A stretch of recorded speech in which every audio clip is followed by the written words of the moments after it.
All right, let us start with the first slide 52.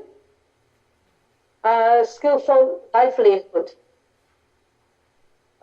Skillful livelihood, skillful, that means Dhamma that means skillful, proper, correct, and right. And Ajiva is livelihood in Pali. So the Buddha said, actually, there is a very, very nice guideline from the Buddha.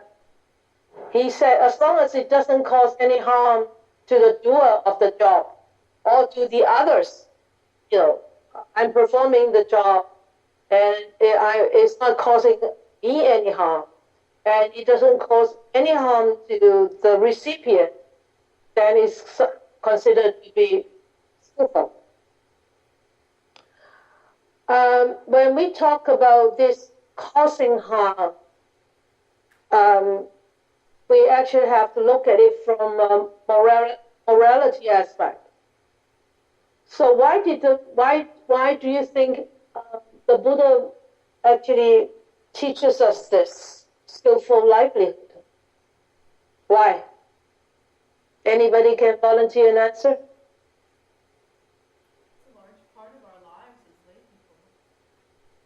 Well, but a lot of people do not think like that.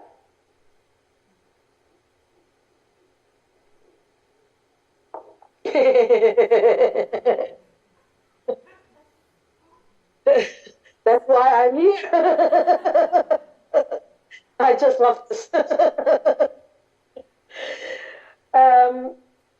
The means actually to sustain our life is our livelihood, isn't it? You have to nod bigger,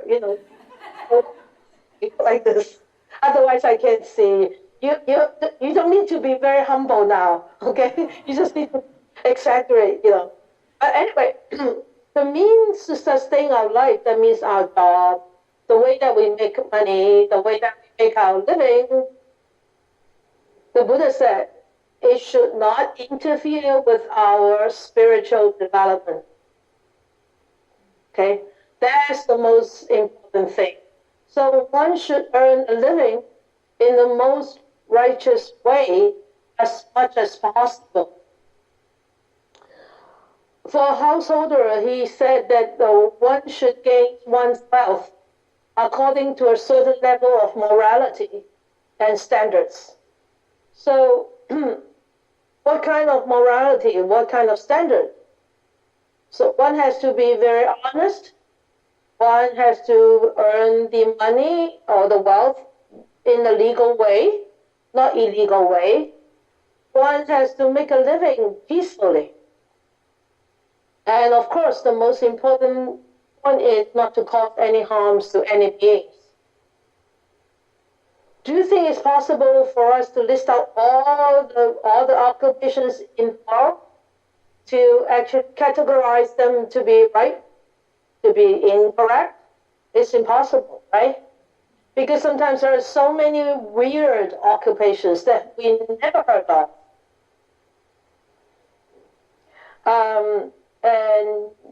Or some really little business that we never hear of that actually are existing in the world.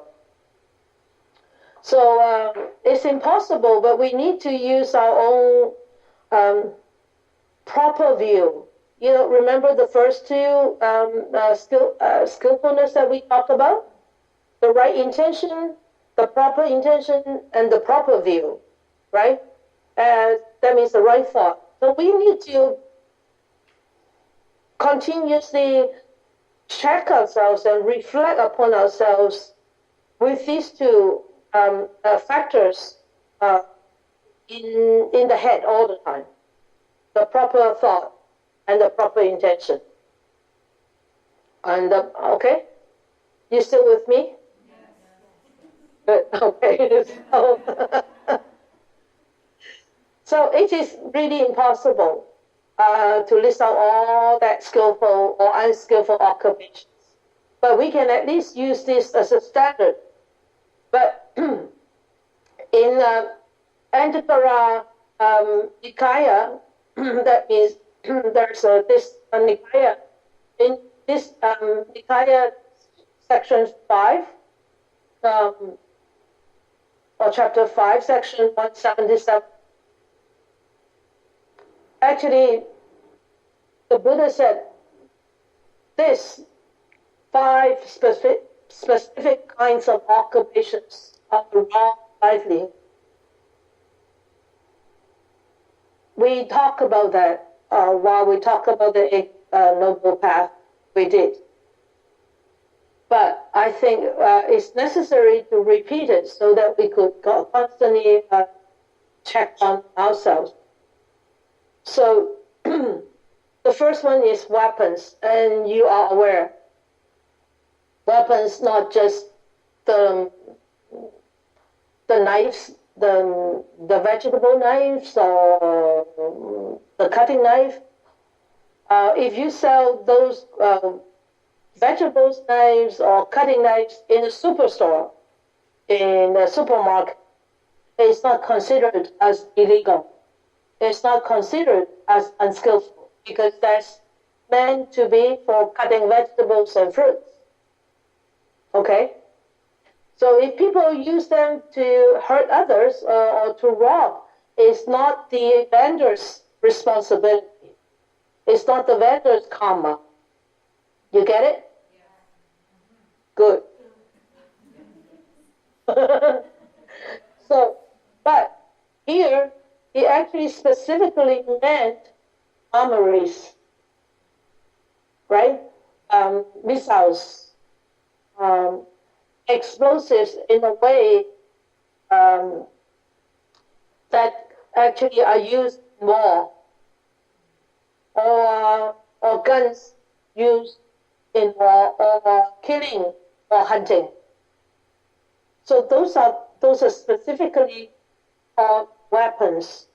When something that has an ability to cause harm to others with that kind of intention at the back. Get it? Okay. Okay, and then the second one, the wrong livelihood, the second thing he said is dealing with living beings. What does he mean by the living beings is including raising animals for slaughtering and also trading off slaves, human beings, or prostitutes, or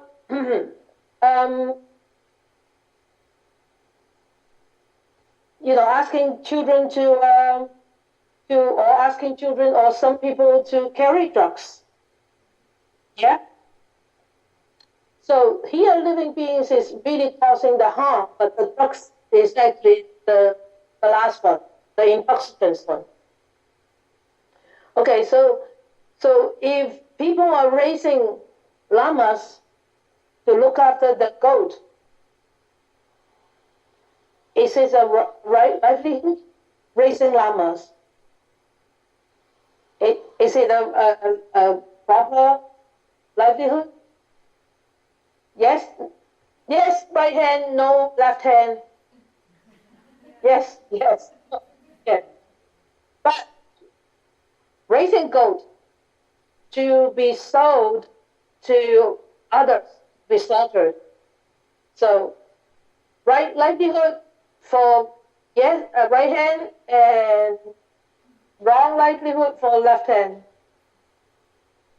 Good. Yeah, it's fun.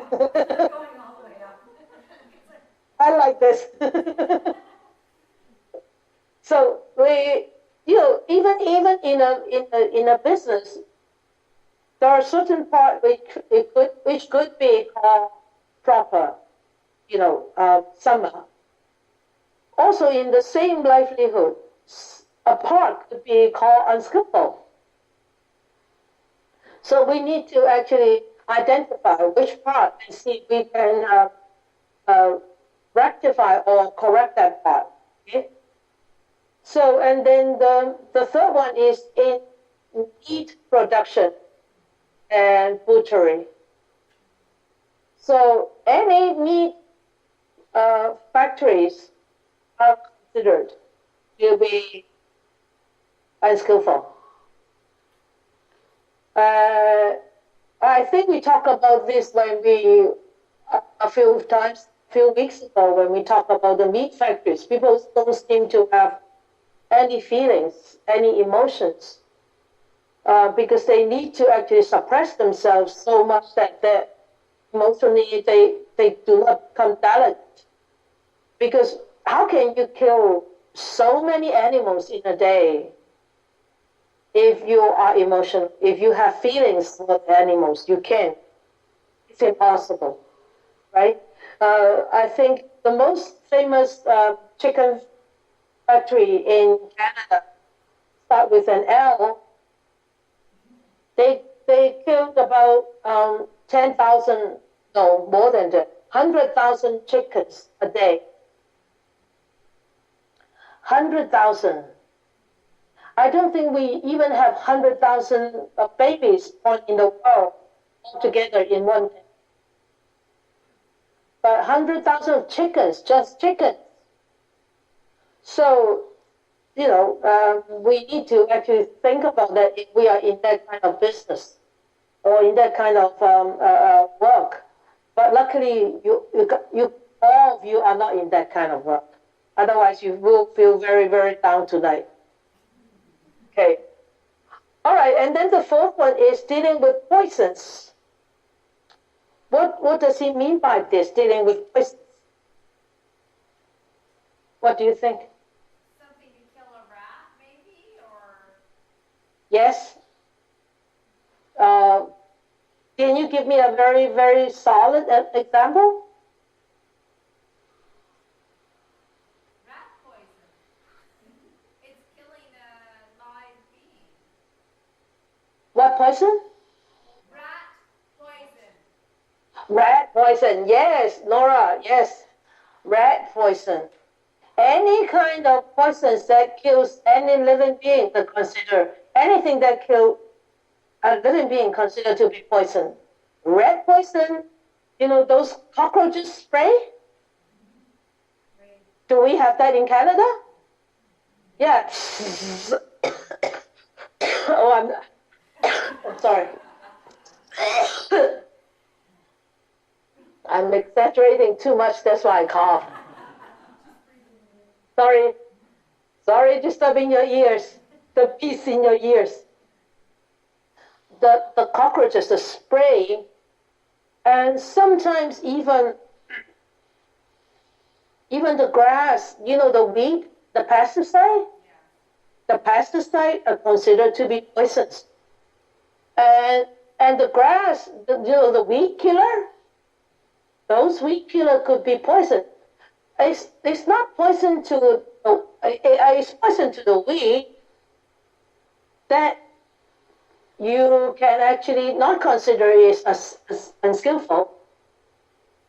But if the pesticide cause any harm to any living beings in that patch of field, when we actually spray that weed killer, then it's considered to be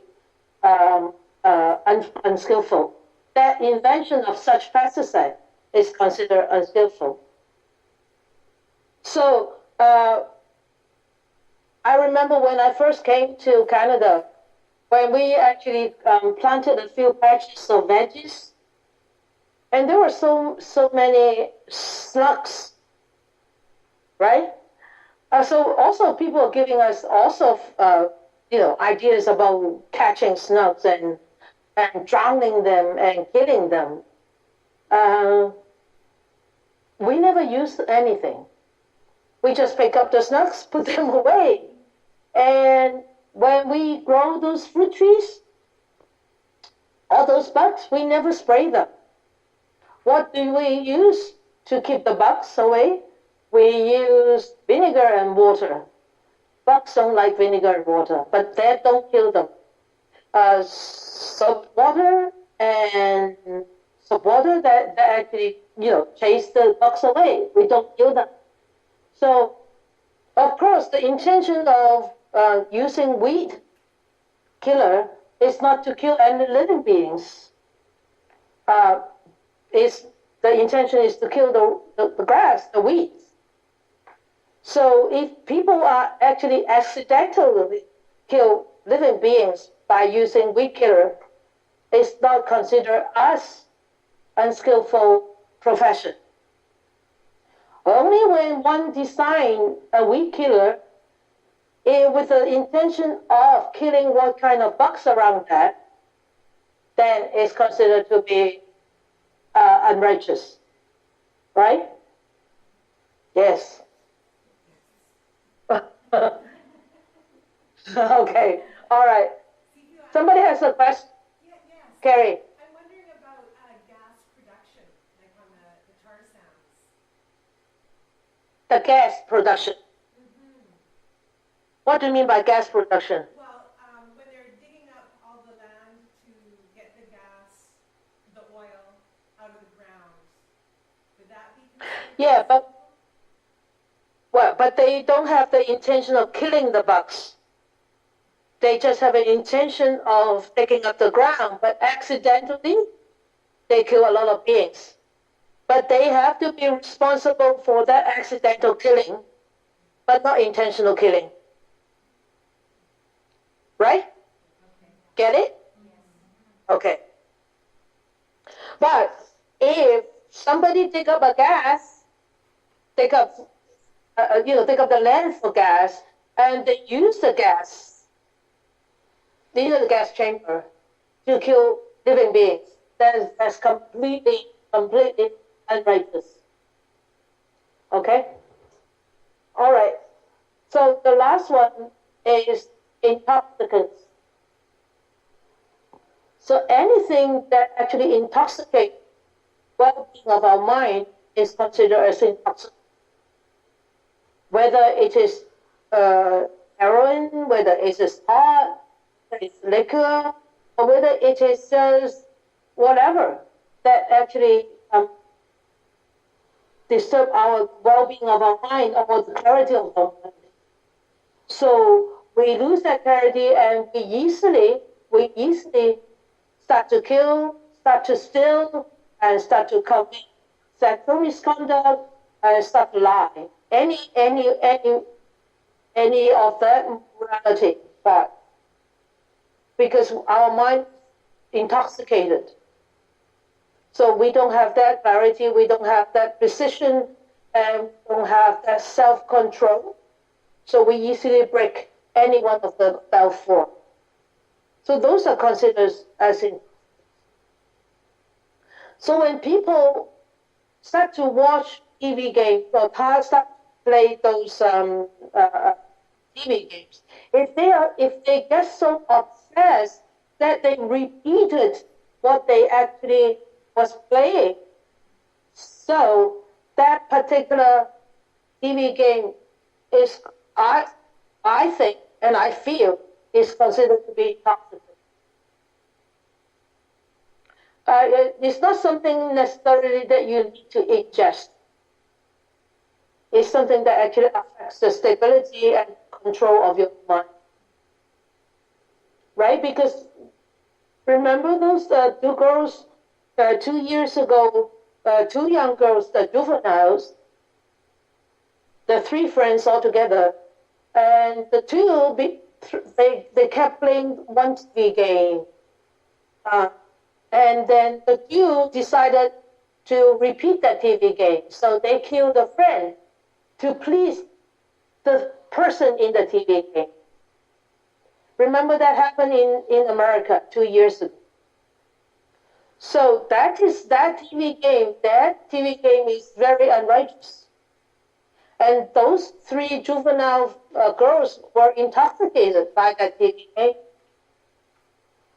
So the intention of the person who is actually inventing that TV game, I think, is completely poisoned also, the mind. Otherwise, nobody can create such a TV game. Unless one's mind is intoxicated himself. Okay, question again. Carrie, did you put up your hand? No, not this time. Okay. Oh, That's the back of the chair. All right, so there are actually 3 steps of inquiry, and we can actually consolidate the last slide with this one when we gradually go through this one. So the first step of inquiry is it inherently a wrong occupation? So we can look at it step by step. And the second step is does it lead to any breaching of my own morality? Okay? Or does it cause any distraction, disruption, disturbance to the well-being of my mind? So these 3 steps of inquiry actually are guidelines of how we should look for a job. What kind of job we should actually pursue. All right, so the first one is it inherently a wrong occupation? Very easy. Does it cause harm to oneself and to others? So fighting in war, hurting one and hurting others, is definitely not the right profession. So what do you mean? What do you think by enrolling in an army?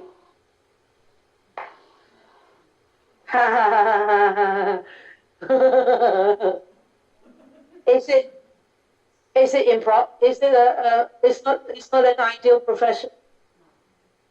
No.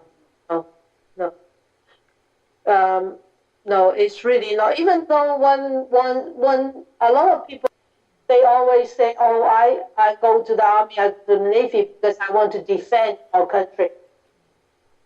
When one is defending one's country, one needs to actually hurt others.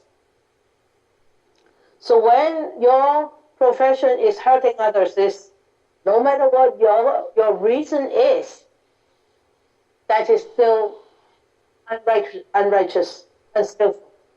Okay? So the second thing we talk about, does it involve the manufacturing, the buying, and the selling, promoting, encouraging, or using guns and weapons? So in North America, this gun thing is a big problem. And you know, for the last 20 years I've been in Canada. Actually, for the last 10 years, I have seen so many tragedies actually came from guns. And when we lose that self-control, the first thing we think is using something for revenge. And if you see that there is a gun, a lot of times when people cannot contain their anger, their hand would just reach out for the gun. So seeing those things, having those things around in home is actually a risk. People say, oh, I want the guns here because I want to protect myself. I think it actually poses more risk than protection. Right? Yeah, so does it involve guns, hurting human beings, hurting animals, destroying the peace and harmony of the society, and also ruining the environment? About ruining the environment, when we talk about poisons, now there's something come up to my mind is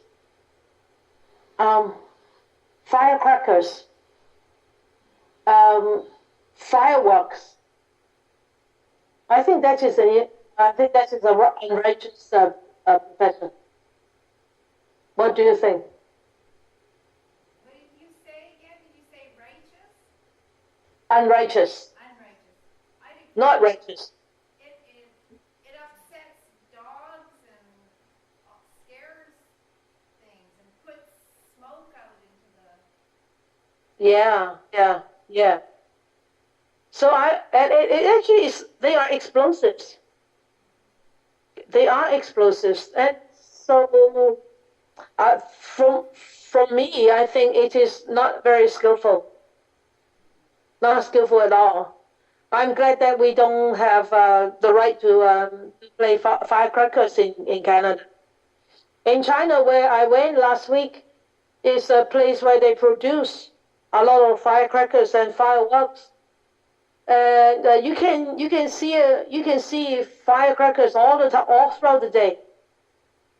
When people die, they burn firecrackers. When people get married, they burn firecrackers. Full moon, half moon, any they find all sorts of reasons to burn firecrackers. And I think every second Saturday along the river, they have half an hour of fireworks display. Every other Saturday, and thousands of people gather at the pier to look at the fireworks. I saw it once and I looked at it. I said, "This is very unskillful, wasting money, actually destroying the environment, right?" Well, okay, and then does it involve any intoxicant drugs? So we look at that from the last slide. So the last slide is actually talking about all this, inherently a wrong occupation. So basically, all these are unskillful. Okay? So, and also when we talk about the intoxicants, when medications are prescribed not for the sake of curing an illness, and if somebody is producing such thing just to make money, then it's considered unskillful. So you go into a vitamin shop, you see all these vitamins. Do we need all those? Are we really that sick that we need so much vitamins? Huh? I can believe that. And also, yes, milk is good for bones, they kept saying. Good for children's health. But they continuously outputting a lot of wrong information about the goodness of milk. And that's a very, very wrong intention. Because they want to make big business, big money for the production of milk.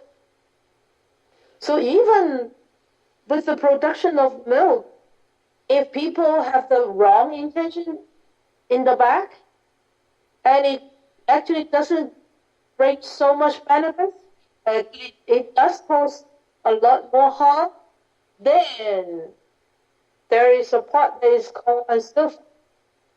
Right? If you read the book for, I can't remember, The China's Tale or China Story,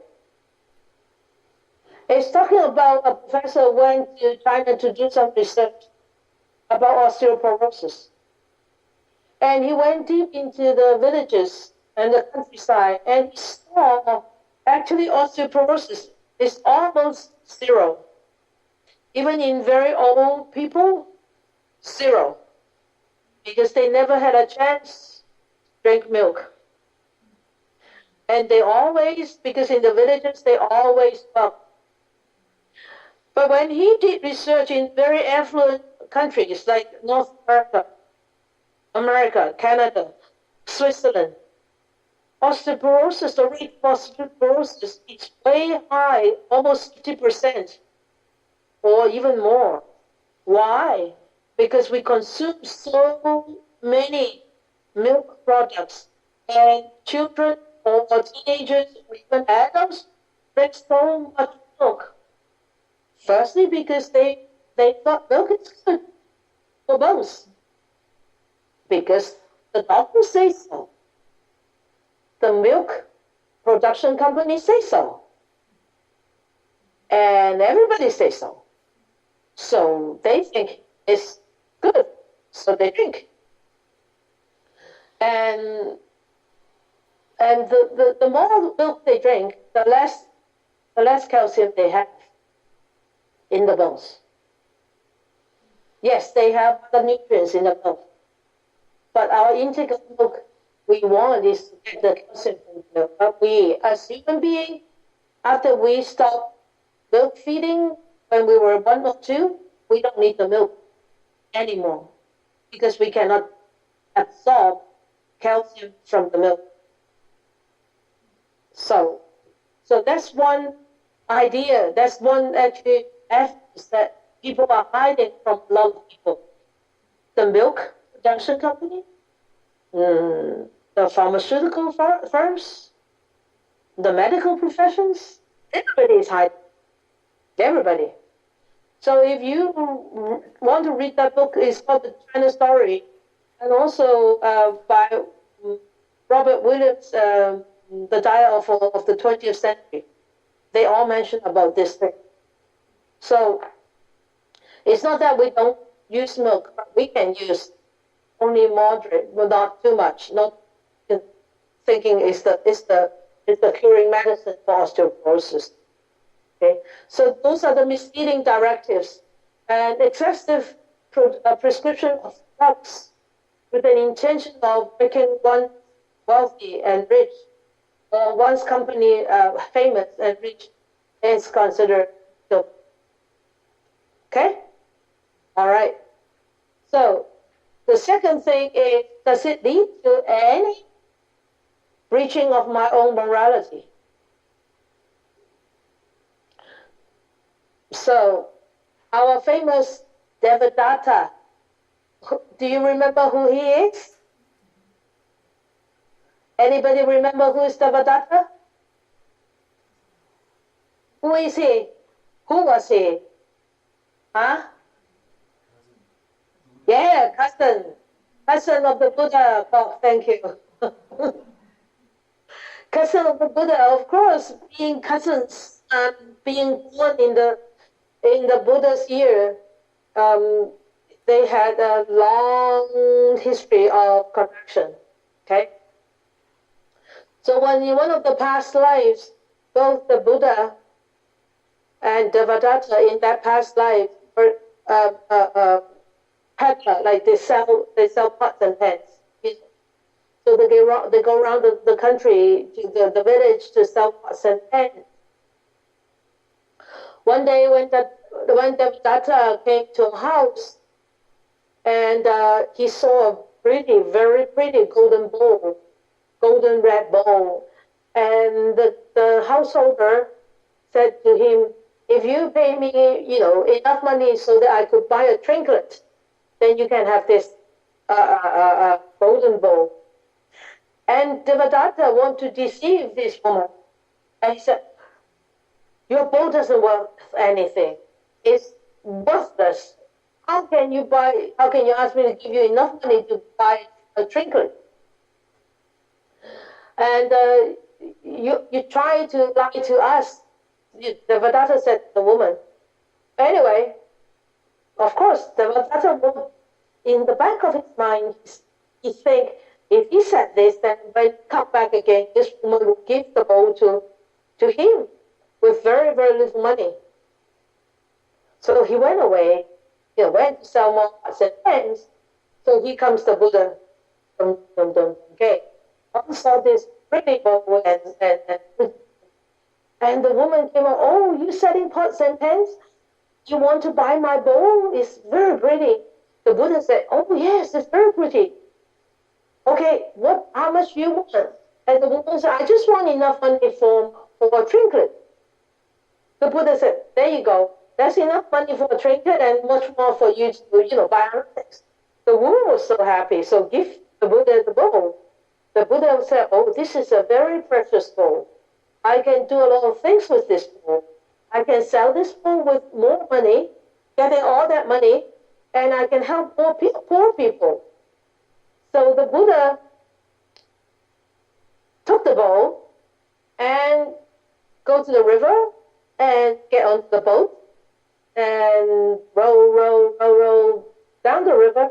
And Devadatta went back to the woman's house, not very soon, and asked the woman, "Where's your bowl?" They said, "Oh, somebody came, bought it." And so he followed. He got so crazy and yelling and follow. And he eventually get to the shore, to the beach, and he saw the Buddha. So Devadatta was, insane. He was so angry. And he said, come back, come back, come back. And the Buddha said to the boat owner said, keep rolling, keep going, keep going. Devadatta was so angry. On the beach, he ripped off all his clothes. He kept yelling and screaming and yelling and screaming. He did not stop screaming and getting so angry that blood actually gushes out from his mouth. And his heart just split and he just died. That's how he ended his life, because of this golden boy in one of the lifetimes. And you can see, how cunning and how angry this Devadatta was. And no wonder that during the Buddha's time, he tried to kill the Buddha 3 times. Remember the story? He tried to drug an elephant, and this drunken elephant came to try to kill the Buddha, and the Buddha just keeps sending metta and metta. And the elephant, as soon as the elephant reached the Buddha, he actually knelt down to pay respect to the Buddha. So, and one time he actually pushed a big piece of rock from top of the mountain when the Buddha went over arms, and the rock actually hurt the little toe of the Buddha. So Devadatta was, very, very considered to be an unskillful person and breaching of his own morality. So that's the story of Devadatta selling pots and pans. So eventually the Buddha actually sold the golden bowl and used the money for very, very good reasons, very good causes. And so we have to keep checking ourselves, is my profession consider any preaching of my own morality? I watched a wonderful movie on the plane. It's called The Judge. I don't know whether you watch it. If you haven't watched it, it's a wonderful movie. It's talking about an old judge actually killed a released inmate because he thought it was injustice. And his son was a lawyer, and he tried to fight off that conviction for his dad. But his dad, eventually, when he took the stand, told the truth. And he was very old at that time, but he had a very clean and good reputation in that part of the country for 45 years of being a very justified judge, very good judge, a very fair judge. But just once, he killed this released inmate because he raped and killed a young girl. And when he was released, they met at a store, and the judge's wife just passed by.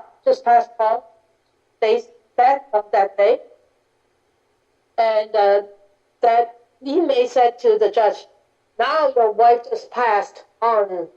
Very soon I can pee on her grave and yours." And the judge was so angry, and because he was very upset. He was going through a grief period, and he was worried about this person peeing on his wife's grave. And so he turned back, where after he bought the milk or egg, he turned back and he intentionally drove into this person who was on a bike and killed him. So when he took the stand, his son was trying to, clean him. But eventually, he admitted his own crime. He said, I intentionally killed him. So he was convicted into prison, I think 5 years of second-degree murder. Because I don't know, I can't remember why it was so short sentence. But anyway, he was released of medical reasons, and he died. Having rectified the situation with his son. It was a wonderful, emotional, very touching movie. And also, when we look at this, is there any breaching of my own morality? And the judge said, I want to remain a good judge.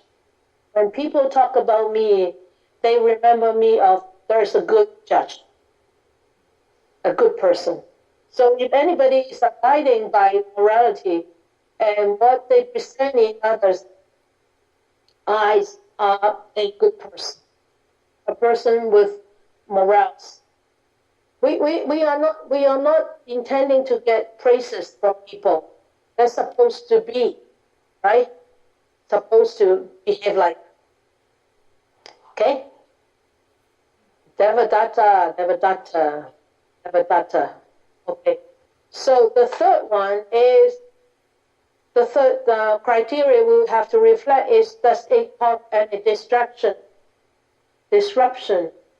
and disturbance to the well-being of my own mind? The Buddha said, any profession, any way of making money should not be an obstacle for our own spiritual development. Remember that. That is a very important, crucial point to remember. But sometimes it's very difficult when you have, unfriendly co-workers, when you have very rude clients. It's very difficult to maintain, not to lie, not to use harsh words. When you have very difficult students,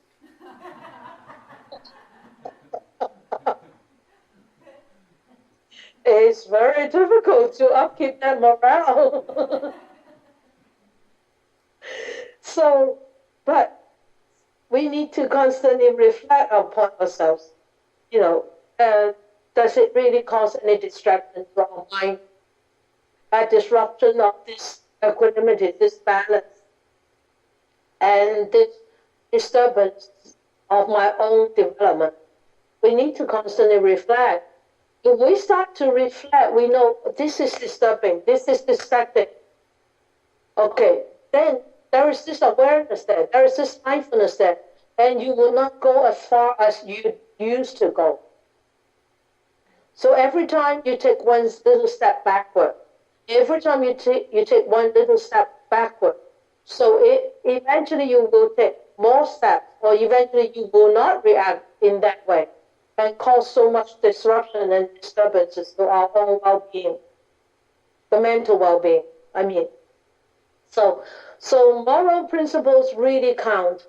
So remember these moral principles, because these are the reminders for us when we start to deal with people, when we start to talk, when we start to think, when we start to act.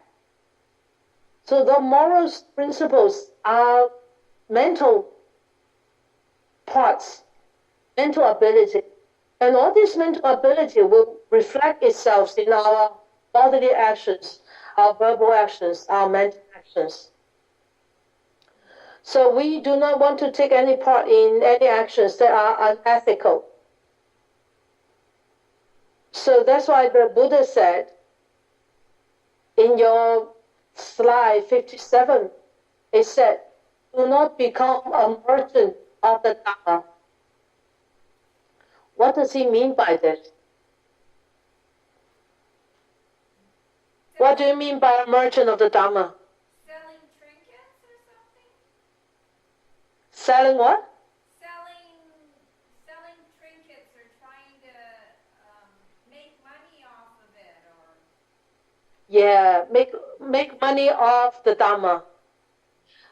What he meant by the Dhamma here is his teachings. Okay, not the truth. If you look around the world now, actually a lot of people are making money using the Dhamma in a way for their own life, not for the charity of others, not for the well-being of others. You agree? So you agree, and please give me an example why you agree. Here you don't charge us to come to a teaching, but some places do want to charge you to go, like when we went to the retreat, it didn't cost us anything. Yes. Well, even though people charge you something, if they do not pocket them themselves, not for their own use, then it's okay. They do need to pay off like all the utilities, right?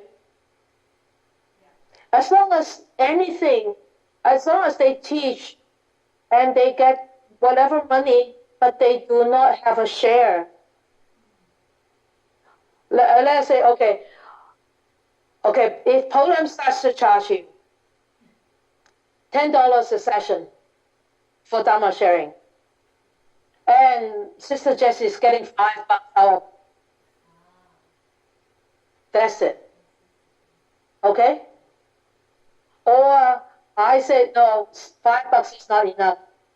I need 70% of your donations. Yeah? Or people using the Dhamma to publish books, to write, to do a lot of audios, to do a lot of lectures, but all the money they get back, I said all. They deserve a part of it. To, for example, to get a sort of a salary, a reasonable salary, but not all the profits back to his own pocket. Get it? So we have to be very, very, very careful. A lot of people think that, oh, well, when I come, when there is this religious setting in a nunnery, we should not get the pay, or I cannot take money from the temple because it's a charity place. No. You come and walk in a temple, in a church, or in a nunnery. You are giving in your efforts, and you deserve to have a pay, but not overpay to get, over benefit. Understand? That's what he meant is by don't become a merchant of the Dhamma. Okay? And any action that we would like to correct ourselves is that the goal is to develop this loving kindness. Anything has to be motivated by loving kindness, by acceptance, by understanding for others, and by wanting to bring benefits to others. So we have to be constantly mindful about these intentions. Okay? So when we constantly reflect on this, we actually are trying to protect and nourish our mind rather than causing harm to our mind. So in the famous Dhammapada, verse 124, the Buddha said, the palm without wounds can hold poison safely. What does he mean by that? Anybody who has a very, very clean morale is just like a person armed, no injuries. And because there is no breaks in the skin, then even though you hold poison, you will not be harmed. Poison does not enter. So evil does not penetrate a person who does have a clean morale. Okay? So he used this simile to tell us the importance of morality, tell us the importance of proper livelihood. So mindfulness of a skillful livelihood is, first thing, our means of sustenance, a way to sustain our own life, should not interfere with our own spiritual development. That's the first thing. Second thing is, we have to reflect upon the nature of our job according to those 3 tiers. Remember those 3 tiers. First tier is it inherently a wrongful occupation? Okay. Secondly, does it cause any breach to my own morality? The third tier, does it cause any disturbance to my own mental and spiritual development? Okay, so you can go back. Oh, actually, I put it here. First is inherently harmful to living beings. Second is causes us to breach our own moral standards. The third one is causes distraction, disturbance to our own mind. Okay, and then when we become mindful, this skillful intention has a very important part to play in the decision of taking up one profession or taking up a certain job. Okay? And also, the skillful livelihood, what kind of goal do we want in this life? The goal of cultivation of happiness and the goal of cultivation of liberation. With this goal in our mind, then when we constantly reflect and be mindful of these goals, then easily it can actually lead us to decide whether this job is a skillful job or not a skillful job. Okay? So, does it bring forward happiness and ease of mind? So simple. Why is skillful livelihood very important? And why does the mindfulness on life, on skillful livelihood, will bring so much happiness? So simple. Any questions? No? Okay. All right.